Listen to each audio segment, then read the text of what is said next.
কালকে আমাদের রেজাল্ট বেরিয়েছে, ভালো রেজাল্ট করার জন্য আমার দিদা আমার ট্রিট দিয়েছে। আর লাঞ্চের মেনু হচ্ছে আজকে fried rice, chicken rezala, mutton কষা, আলুর দম এইগুলোই।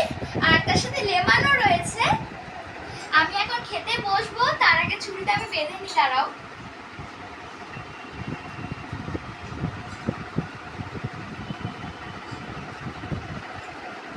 তা আমি এখন খেতে বসছি।